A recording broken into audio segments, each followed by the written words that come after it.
இவன் தலையை வெளியே விட்டுன்னு கிடக்குறான். ஏய் என்ன பண்ற? எனக்கு வாழ்வே பிடிக்கல, நான் உள்ள வந்து செத்துட்டு போறேன். ஏய் அதுக்கு எங்க போட்டுதான் கச்சிச்சா? போய் எங்கன்னா லாரிக்குள்ள ஊழியா. இங்க வீண்டாலும் மீன் துண்ணா, அங்க வீண்டா வேஸ்டா போடுமே. ஐடி காது மேலே வைப்பேன். வா என்ன பிரச்சனை? மசால் டபால் 150 ரூபா வச்சிருந்தா, அதை நான் எடுத்துட்டேன்னு பலான்னு அடிச்சுட்டா. தலையில எப்படி வலிச்சதுன்னு தெரியுமா? இப்போ நான் உனக்கு கொடுப்பேன் தலையிலேயே. 150 ரூபா கொசம் சாவ பாக்குறிய நீ? வேற வழி இல்லை, என்னால முடியல. உன் தலையில குத்தா முடியல. நீ போட்டை விட்டு இறங்கிட்ட பிறகு என்ன வேணாலும் பண்ணிக்கோ. போ அப்படி போய் உக்காரு.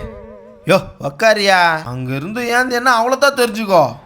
ஹலோ எக்ஸ்கியூஸ் மீ, இங்கே உட்கார கம்ஃபர்ட்டாக இல்லை, ஏதாவது உட்கார சோஃபா கிடைக்குமா?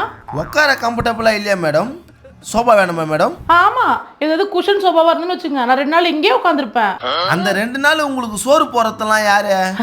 நீங்கள் தான் நல்ல பெரிய மீனை பார்த்து வறுத்து எடுத்துகிட்டு வந்துருங்க, ஒரு ஃபேன் வச்சிருங்க, நான் 2 நாள் இங்கேயே உட்காந்துருப்பேன். இங்க பாரு, இதுதான் சோபா. இஷ்டமா இருந்தா உக்காரு, கஷ்டமா இருந்தா என்ன பண்ண? தொகுது பேர் டாப்பாலே அதை திறந்துன்னு போய் குச்சிரு. இருக்கிறது வீட்டுக்கோ பாரம், நாட்டுக்கோ பாரம், உனக்கோ பாரம். மறக்காம இந்த வீடியோவை ஃபுல்லா பாருங்க. கீழே ஸ்கிரீன்ல கிளிக் பண்ணி